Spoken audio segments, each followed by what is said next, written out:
Boa noite a todos. É um prazer estar aqui com vocês. Primeiro eu queria agradecer ao Centro Seara de Luz pelo convite, pedindo ao Mestre Jesus que nos abençoe e nos auxilie a compreender cada vez mais os seus ensinamentos. Saudade de vocês, saudade das músicas, das nossas conversas, da alegria. Mas eu acho que a gente daqui a pouco vamos estar nos reunindo novamente com fé em Deus. Mas a gente foi convidado para falar sobre o livro de Leon Denis, O Problema do Ser, do Destino e da Dor, referente ao capítulo 25, que fala sobre o amor. Olha que responsabilidade, né? Falar sobre o amor.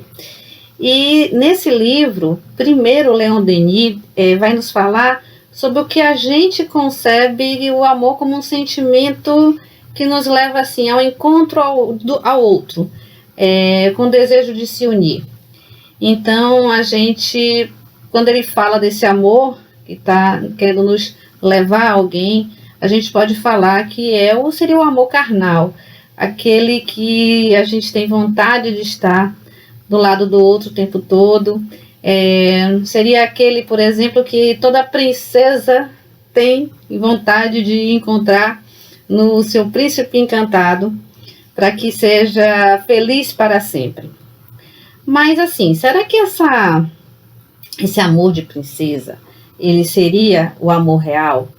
E o que vai acontecer? O que acontece quando a Cinderela e o príncipe se casam? Ela vai continuar limpando o castelo? Né? Depois vem os filhos, e aí, como é que fica? A mulher vai continuar sempre uma princesa?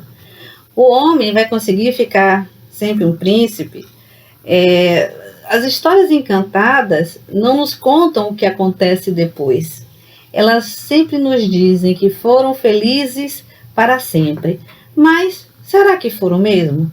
Será que esse amor, ele é concebido somente no encontro de um príncipe com uma princesa, uma mulher com um homem, ou com duas pessoas que se gostam? Então aí Leon Denis vai dizer o seguinte, que existem outras formas de amor. Existem uma infinitas formas de amar. Inclusive aquelas mais vulgares, né? Até as mais sublimes, também são formas de amor.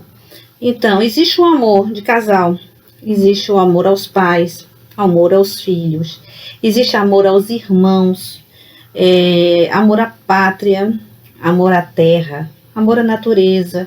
A gente pode falar do amor ao outro, aquele que a gente nem conhece, a gente passa na rua e de repente a gente vê um sofrimento, a gente vê algo que nos toca e nos vem um sentimento de amor, de querer ajudar, de querer colaborar. E até Cristo trouxe, pasme, o amor ao inimigo e àqueles que nos fazem mal. Então são diversas e infinitas formas de amor.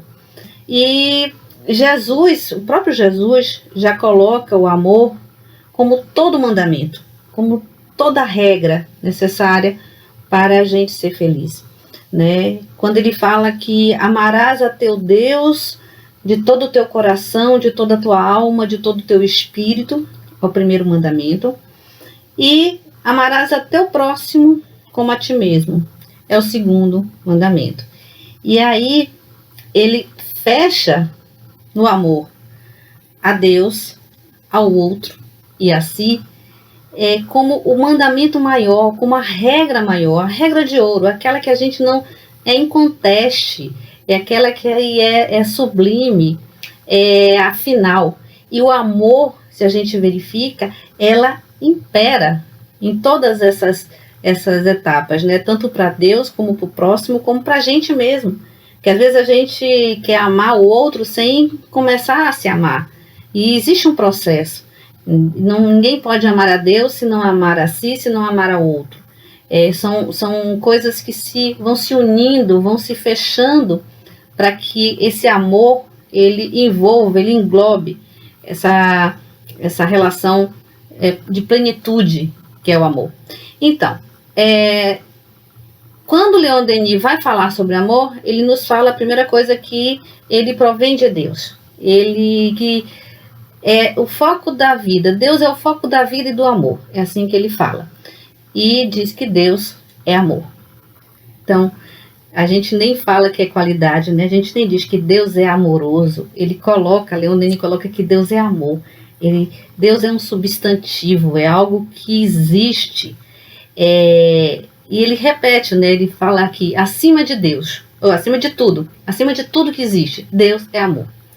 Então, a gente precisa ficar atento para essas coisas. E uma coisa incrível que ele coloca é que esse amor é um sacrifício divino. É algo que Deus concedeu às criaturas. Ele coloca isso como um sacrifício. E é interessante, eu acho que até vale a pena a gente ler o que Leão coloca, que ele bota assim: acima de tudo, Deus é amor. Por amor, criou os seres para associá-los às suas alegrias, à sua obra. O amor é um sacrifício. Deus auriu nele a vida para dá-la às almas. Ao mesmo tempo que a efusão vital, elas receberiam um princípio afetivo destinado a germinar e expandir-se pela aprovação dos séculos, até que tenham aprendido a dar-se por sua vez, isto é, a dedicar-se, a sacrificar-se pelas outras.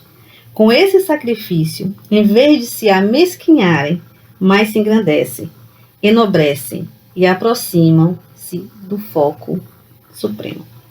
Olha que interessante, né? Esse parágrafo é de uma profunda reflexão. Primeiro, ele diz que o amor de Deus é um sacrifício em benefício de todos nós. É interessante ele colocar isso. Que por amor ele nos criou.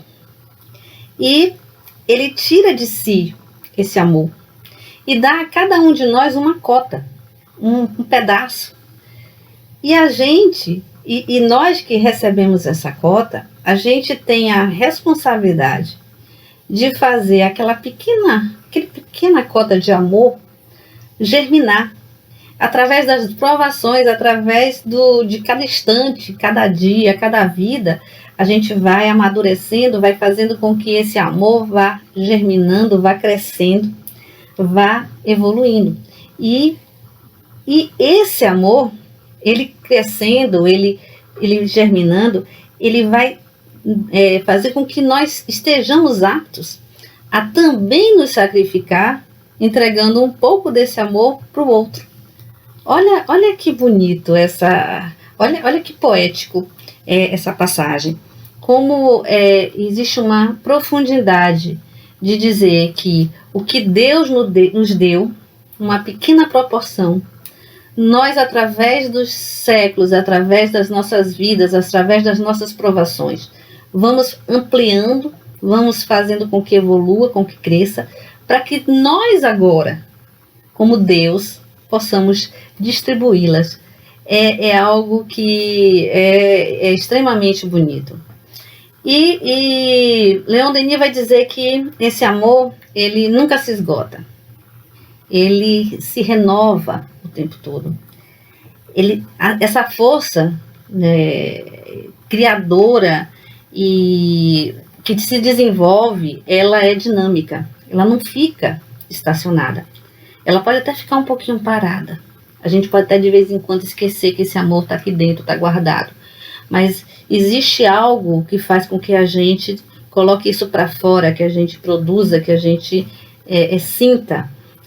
Além disso, esse amor é contagioso. Já, às vezes, quando a gente faz um ato de amor, a gente contamina outras pessoas a fazer o bem também e fazer também atos de amor. E ele vai dizer também que ele beneficia tanto quem recebe como a quem dá. Então, o amor é uma via de mão dupla. A gente não se esgota dando o nosso amor. Aliás, é tão inesgotável que à medida que a gente vai dando, a gente vai aumentando, a gente vai recebendo. E pela prática, né, lembrando desse amor, a gente vai evoluindo, a gente vai crescendo. Porque ele é a força propulsora da nossa evolução. é ela que é o amor que nos arrasta para o caminho da evolução. Essa evolução, ela pode... Chico tem uma frase assim, impressionante, que diz que a gente sempre evolui desidratando, né? Seja pelo suor do trabalho, seja pela lágrima da dor. E assim, o suor do trabalho é o suor, trabalho assim, na verdade, a questão do amor, é o amor em prática. E a dor, embora a gente pense que a dor não está em relação com o amor, na realidade está. Porque quando a gente não cresce pelo amor, é a dor que vai lembrar a gente que aquele amor está precisando ser colocado para fora. Toda vez que a gente pensa em um vício, uma imperfeição nossa, ela está vinculada a uma falta de amor, a um amor que está doente. Inclusive, André Luiz, no livro Apostilas da Vida, ele tem uma mensagem que fala que tudo é amor. E eu não vou ler ela toda, porque ela é meio grandinha, mas eu peguei aqui somente os pontos em que a gente acha, que ele fala que, né, várias coisas são amor, e fala do trabalho, fala da caridade, fala de diversas coisas que a gente faz no nosso dia a dia e que são consideradas como derivadas do amor. Mas eu fiz questão de pegar a parte que a gente pensa que não existe amor. E é muito interessante que ele coloca assim, ó: observa, amigo, em como do amor tudo provém e no amor tudo se resume. Indiferença é o amor que se esconde. Desespero é o amor que se desgoverna.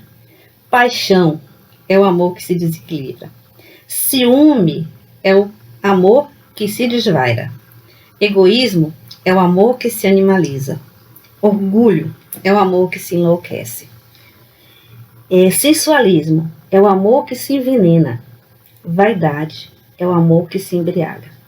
Finalmente, o ódio, que julgas ser a antítese do amor, não é senão o próprio amor que adoeceu gravemente. Tudo é amor. Não deixes de amar nobremente. Respeita, no entanto, a pergunta que te faz a cada instante a lei divina. Como? É interessante. Toda forma, mesmo nas nossas imperfeições, é uma forma de amor. E até o ódio, como ele fala, que a gente julga que é o contrário do amor, que a gente acha que é o embate do amor. O ódio não é nada senão o amor que está adoecido gravemente. E ele fala, a gente tem que perguntar como, porque a gente tem que perguntar realmente, como está o nosso amor? Ele está feliz, está alegre, ele está consistente, ele está conseguindo se expandir? Está conseguindo aumentar? Ou ele está guardado para que ninguém mexa, que ninguém pegue? Ele está adoentado, triste, precisando de atenção? É interessante que quanto mais doente se encontra o nosso amor, mais nos mergulhamos na dor para poder curá-lo.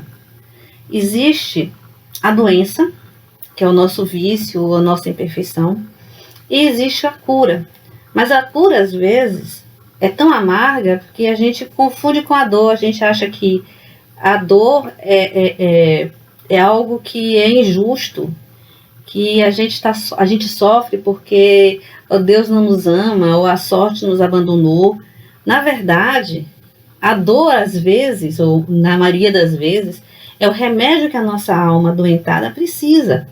Então, se estamos precisando que o nosso amor ressurja, que ele pare de ficar doente, e a gente não consegue fazer isso de uma forma natural, trabalhando isso, a gente, infelizmente, vai ter que passar pela dor para conseguir curar esse amor doente.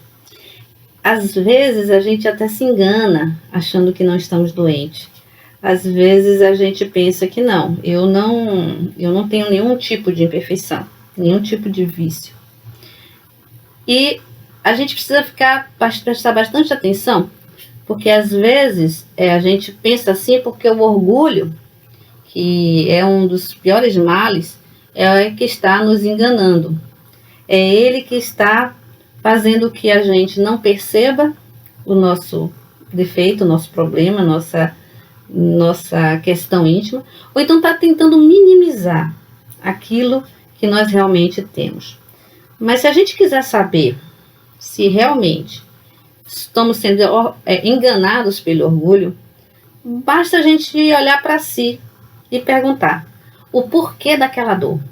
Por que eu estou sofrendo? Por que eu não consigo fugir desse sofrimento? Porque se todo mal ele está vinculado a um vício, a uma imperfeição do espírito, então com certeza tudo que nos ocorre de doloroso geralmente está vinculado a essa doença espiritual, essa doença da alma que a gente precisa cuidar.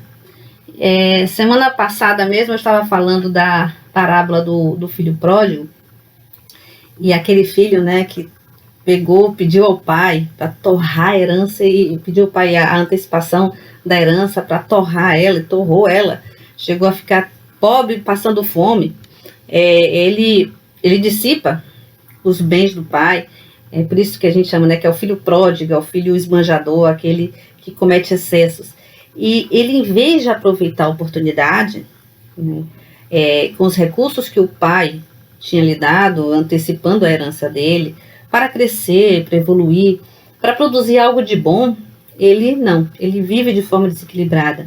Ele dissipa tudo que tem, gasta seus valores todos e gasta o seu tempo. Ele, na verdade, ele queria gozar a vida mundana, ele queria saciar os desejos dele, o desejo da carne. Ele ainda estava naquele impulso do instinto, do impulso animal. Mas quando ele toma para si, quando ele está passando necessidade, e quando ele verifica o mal que ele fez, o que ele não conseguiu, ele volta. Ele lembra do pai, ele volta para casa e encontra o pai, e encontra o amor, e encontra o abraço e os beijos daquele pai amoroso. E se a gente pensar, quando ele cai, antes dele cair, ele pensa que ele está feliz. Ele pensa que ele está bem. Ele está cego. Então, às vezes, nossos instintos também nos cegam. Essa alegria excessiva das coisas materiais não permite a gente enxergar a questão espiritual que está além. Então, é preciso a gente ter uma reflexão, preciso que passemos por uma limpeza no pensamento, tentando verificar o que é que está nos incomodando. Porque todo foco de dor, toda dor, é um sintoma de uma alma doente, né? Falando de uma dor moral, uma dor espiritual. Mas Leon Denis, ele vai continuar falando sobre amor. Ele vai dizer que não existe só esse tipo de amor que a gente falou, de príncipe e princesa, né? Bela Adormecida e o Príncipe Encantado, Branca de Neve. Esse amor que a gente, né, desde pequenininho vai dizendo assim, não, você tem que encontrar esse príncipe encantado, senão você não vai ser feliz. E a maioria não encontra e vive infeliz. Mas ele vai dizer que existem outras formas de amor. Existe amor de mãe, existe o amor do filho, e todas essas formas, o amor pelo outro, né, pelos pais, e todas essas formas de amor, na verdade, são raios de luz, são raios que penetram em todos os seres e que faz desabrochar em cada um de nós as demais formas de amor. Então, às vezes a gente começa como pequenos, recebendo aquele pequeno amor da mãe, e ali já desperta aquele amor pequenininho, já desperta em nós aquele desejo e aquele sentimento de amor. E aí nós vamos aumentando, e vamos sendo capazes de trocar, de dividir. Leon Denis vai dizer que são as primeiras claridades que são lançadas sobre o nosso egoísmo. Então a gente fica naquele sentimento de é tudo meu, a gente consegue começar a descobrir que o outro existe e que a gente precisa do outro, que o outro precisa de nós. E nós vamos sempre aprender com o outro. Aprendemos a amar aqueles que geramos como filhos, aprendemos a amar aqueles que cuidaram de nós quando criança. Às vezes a gente olha para uma pessoa e é uma paixão à primeira vista, e pode ser que a chaminha bem fraquinha do amor nasça naquele momento.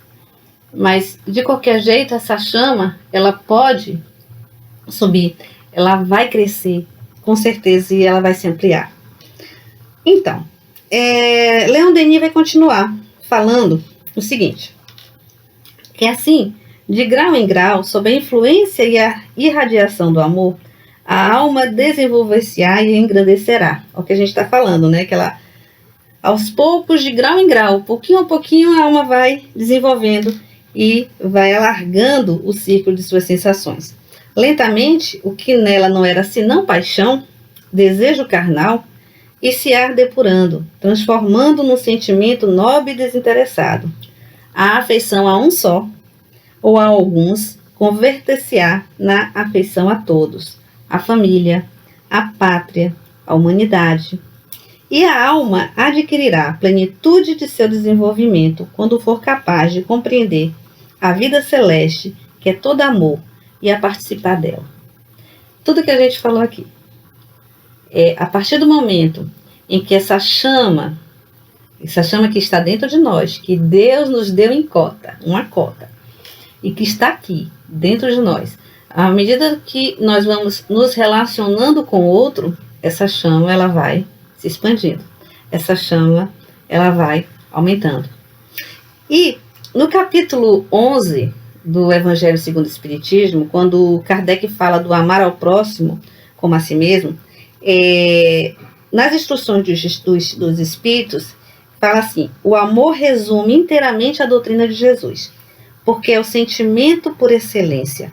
E os sentimentos são os instintos elevados à altura do progresso realizado. Estamos deixando de ser instintos para ser sentimentos. E o amor é o sentimento máximo. E vai continuar. O amor é de essência divina e todos vós, do primeiro ao último, tendes, no fundo do coração, a centelha desse fogo sagrado. E fato que já haveis podido comprovar muitas vezes este: o homem, por mais abjeto, vil e criminoso que seja, vota a um ente ou um objeto qualquer, viva e ardente afeição, à prova de tudo quando tendesse a diminuí-la e que alcança, não raro, sublimes proporções. A gente já falou, né? O amor, ele ainda está, mesmo que seja uma chamazinha, está dentro de nós. E por mais criminoso que a pessoa seja, por mais maldade que tenha, ele ainda consegue ter amor por alguém ou por alguma coisa.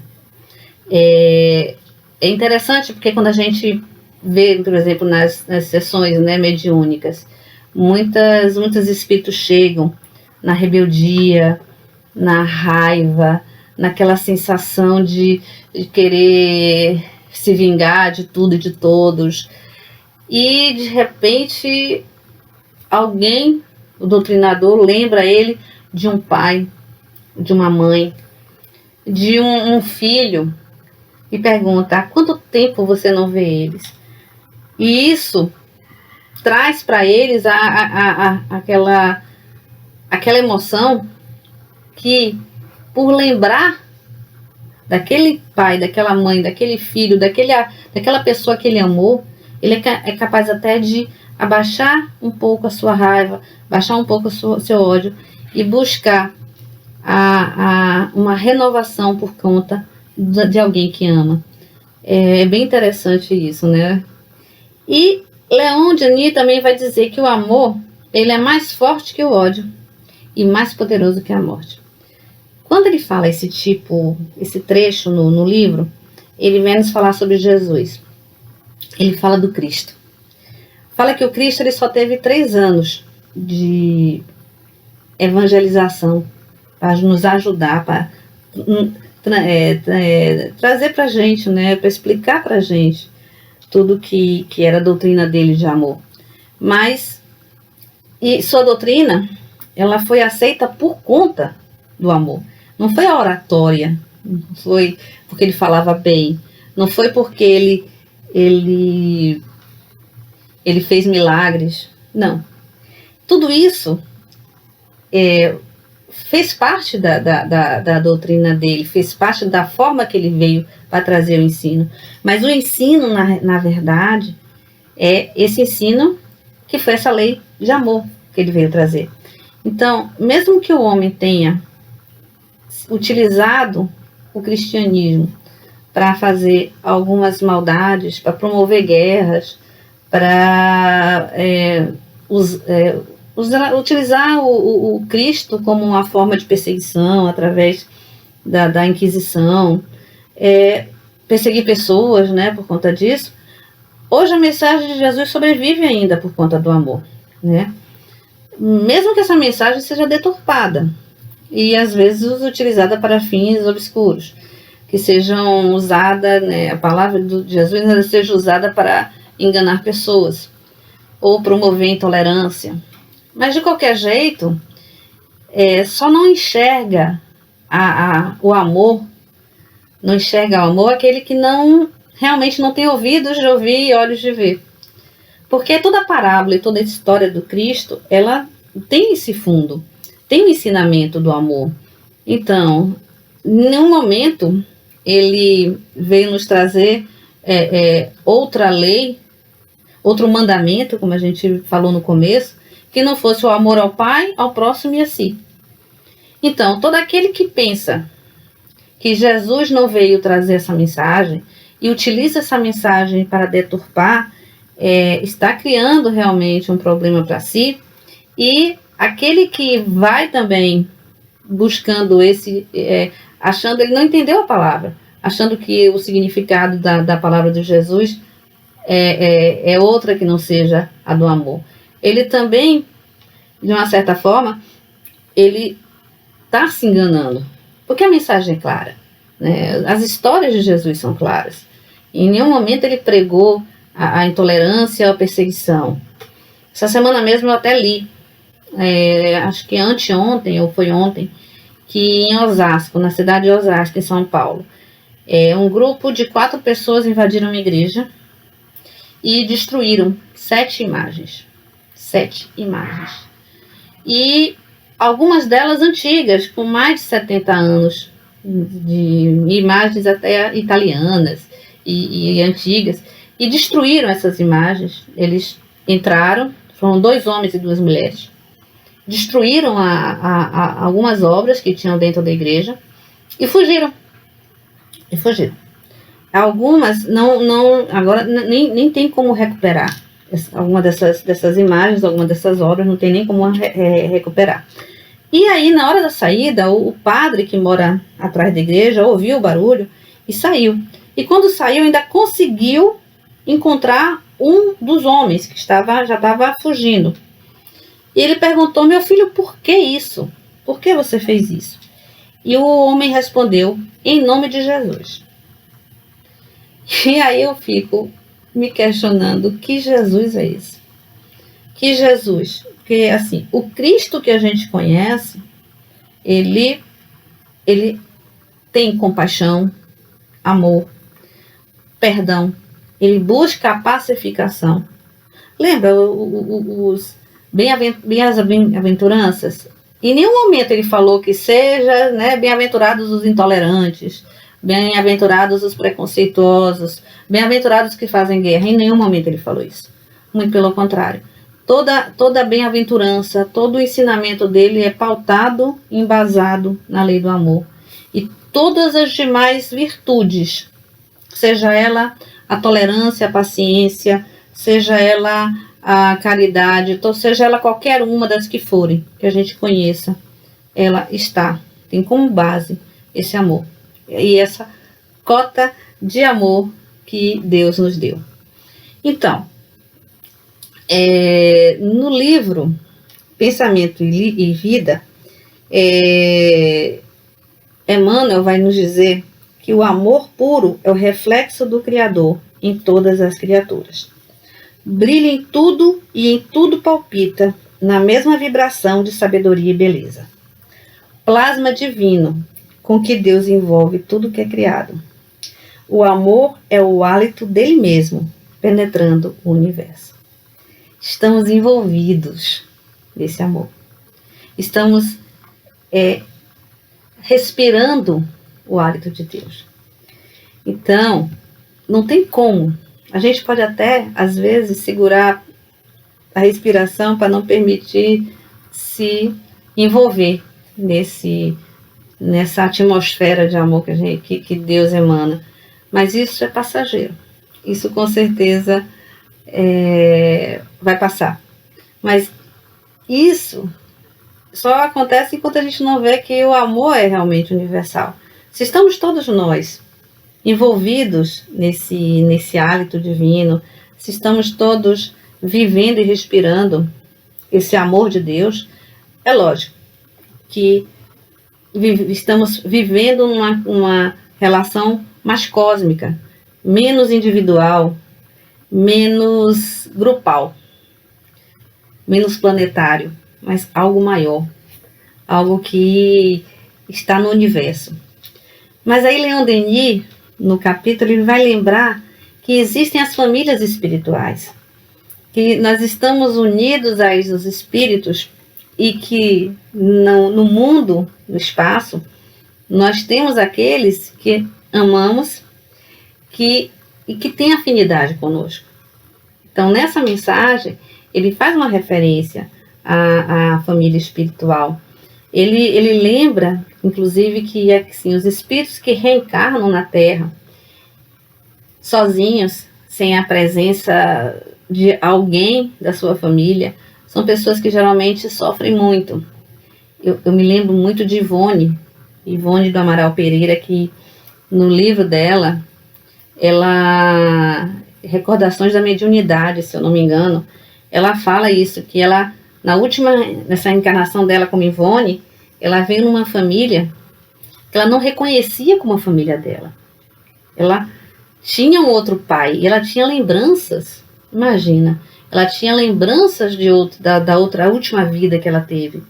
E ela, com 3, 4 anos de idade, ela não queria pedir a bênção ao pai, porque ela dizia que o pai não era o pai dela, que o pai dela era o outro era o Charles, que era o espírito que protegia, que fez diversas obras, né, uma trilogia maravilhosa, que é aquela que começa com Nas Voragens do Pecado. E depois tem mais 2 livros, né, que trata justamente da reencarnação de espíritos, e Charles é aquele que ajuda ela nesse trabalho espiritual. Então, continuando,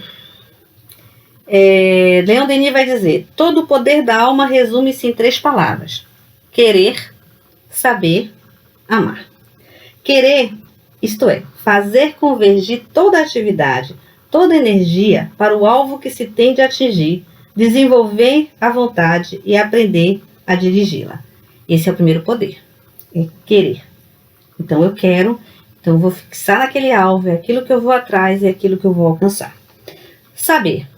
Saber porque sem o estudo profundo, sem o conhecimento das coisas e das leis, o pensamento e a vontade podem transviar-se no meio das forças que procuram conquistar e dos elementos a quem aspiram governar. Esse é o segundo poder da alma. E, acima de tudo, porém, é preciso amar. Porque sem o amor, a vontade e a ciência seriam incompletas e muitas vezes estéreis. Então, o poder da alma é querer, saber, amar. Dos 3, o amar é que impulsiona as outras 2. Sem o amor, a gente não consegue muita coisa. E aí ele vai continuar. São necessários à sabedoria e à ciência longos esforços, lenta e penosa ascensão para conduzir-nos a altas regiões do pensamento. Então, tanto a sabedoria como a ciência leva a gente para lá para cima com muita força. O amor e o sacrifício lá chegam de um só pulo, com um único bater de asas. Na sua impulsão, conquistam a paciência, a coragem, a benevolência, todas as virtudes fortes e suaves. O amor depura a inteligência, engrandece o coração, e é pela soma de amor acumulada em nós que podemos avaliar o caminho que temos percorrido até Deus. Olha aqui que bonito. Somente sabendo o quanto de amor nós temos, é que nós sabemos o quanto estamos próximos de Deus. O que a gente pode dizer? Que o amor é um sentimento nobre que nos conduz a Deus. Quando aprendermos a alimentá-lo, iremos evoluir mais depressa. Isso está aqui bem claro por Leon Denis. Mas para isso é necessário lembrar o lema do Espiritismo também. Lembra que a gente, quando o Espiritismo, quando Kardec fala que fora da caridade não há salvação. Caridade, tá? Mas a gente está falando de amor? Estamos. E o que caridade tem a ver com amor? Pois é, a caridade tem tudo a ver com amor. Porque a caridade é o amor em ação. É o amor na prática. É esse amor que a gente coloca para o outro. E para si também. Né? Porque às vezes a gente precisa da caridade conosco. E quando a gente parar para pensar nesse momento que a gente está vivendo, a gente está vivendo um momento de pandemia, um momento em que está a dor está alcançando diversas famílias, pela perda, pelo luto das pessoas que amam. Estamos vendo muitas pessoas sem trabalho, muitas pessoas perdendo emprego, muitas pessoas passando fome. A gente pode distribuir essa cota, essa pequena cota de amor que Deus colocou dentro de nós. Aliás, é esse o sacrifício que Deus espera de nós. Porque da mesma forma como ele teve o sacrifício de tirar dele uma cota e nos dar, ele também, segundo Leon Denis, espera, deseja que esse amor também saia de nós para o outro. Ele também aguarda essa cota de sacrifício de cada um de nós. E esse momento é um momento único.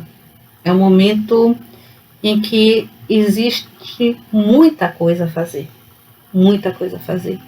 A gente só precisa sair e colocar em prática esse amor que Deus nos concedeu, que Deus nos deu.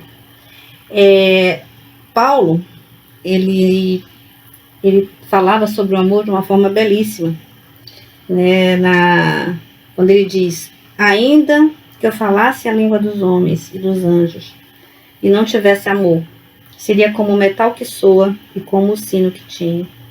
E ainda que tivesse o dom da profecia e conhecesse todos os mistérios e toda a ciência, e ainda que tivesse toda a fé, de maneira tal que transportasse os montes, e não tivesse caridade, não tivesse amor, nada seria. E ainda que distribuísse toda a minha fortuna para sustento dos pobres, e ainda que entregasse o meu corpo para ser queimado, e não tivesse amor, nada disso me aproveitaria. O amor, ele está presente em todos nós. Existem pessoas que têm uma facilidade muito grande de dar o amor, de produzir, de multiplicar esse amor que Deus deu a cada um de nós. E às vezes a gente pensa que a caridade, que o amor que a gente faz ao outro, quando a gente chegar depois no mundo espiritual, a gente vai descansar. A gente vai ter uma vida maravilhosa, porque a gente fez o que deveria ser feito e pronto. E vamos ficar quites com o universo, quites com Deus. Mas acontece que, lembra que a gente fala que o amor, ele cresce. Quanto mais a gente dá, mais a gente recebe. Que ele gratifica aquele que dá e aquele que recebe. Pois é. Um dos livros de José Carlos de Luca, que é Minutos com Chico Xavier, o último capítulo salvo engano, ele conta uma história que eu acho bem interessante. Ele diz que Chico Xavier foi visitar um leprosário e chegando, estava caminhando para a porta do leprosário, ele se emocionou e começou a chorar. E aí, a pessoa que estava conduzindo o Chico, estava segurando no braço do Chico, fez: Chico, o que foi? Aconteceu alguma coisa? Você sentiu alguma coisa? Ele fez: ô, minha amiga, o patrono espiritual do leprosário está ali na porta esperando a gente chegar. E está me dizendo que hoje cada um dos internos vai receber 2 beijos, o meu e o dele. E nada, e o espírito não era ninguém mais do que o próprio Francisco de Assis. Emocionante. A gente pensa que o Francisco de Assis, pela caridade, pelo amor que ele tinha, ele deve estar no mundo espiritual evoluído, no alto, em outras esferas e tudo. Não. Ele com certeza, segundo o Chico, está na porta de um leprosário, aguardando o Chico chegar, para poder os 2, juntos, abraçar e beijar todos aqueles necessitados, todos aqueles que precisavam do amor, todos aqueles que precisavam de carinho. Então, eu espero que todos nós possamos fazer com que esse amor que nos foi dado se multiplique. Se multiplique e se multiplique, para que a gente possa dividi-lo. Dividi-lo e dividi-lo. Porque nada vai nos levar para o alto, para Deus, senão esse amor. E se prestarmos atenção para nós mesmos, descobriremos aquilo que nos falta para fazer com que esse amor resplandeça, cresça e evolua. Para terminar, de novo agradecendo o convite, dizendo que eu morro de saudade de vocês, que espero que em breve possamos nos reunir de novo. Eu vou fazer uma oração. Na verdade, eu vou ler uma oração, porque eu não sei ela de qual. É o Pai Nosso, que Monsenhor José Silvério Horta escreveu pelas mãos de Chico Xavier. E ele vai dizer assim: Pai nosso que estás nos céus, na luz dos sóis infinitos, Pai de todos os aflitos deste mundo de escarcéus, santificado, Senhor, seja o teu nome sublime, que em todo o universo exprime concórdia, ternura e amor. Venha ao nosso coração o teu reino de bondade, de paz e de claridade na estrada da redenção. Cumpra-se o teu mandamento que não vacila nem erra, nos céus como em toda a terra, de luta e de sofrimento. Evitamos todo o mal, damos o pão no caminho, feito na luz, no carinho do pão espiritual. Perdoamos, meu Senhor, os débitos tenebrosos, de passados escabrosos, de iniquidade e de dor. Auxiliamos também, nos sentimentos cristãos, a amar nossos irmãos que vivem longe do bem. Com a proteção de Jesus, livra nossa alma do erro, sobre um mundo de desterro, distante da vossa luz. Que a nossa ideal igreja seja o altar da caridade, onde se faça a vontade do vosso amor. Assim seja. Muito obrigada e muita, muita, muita paz a todos vocês. Se cuidem.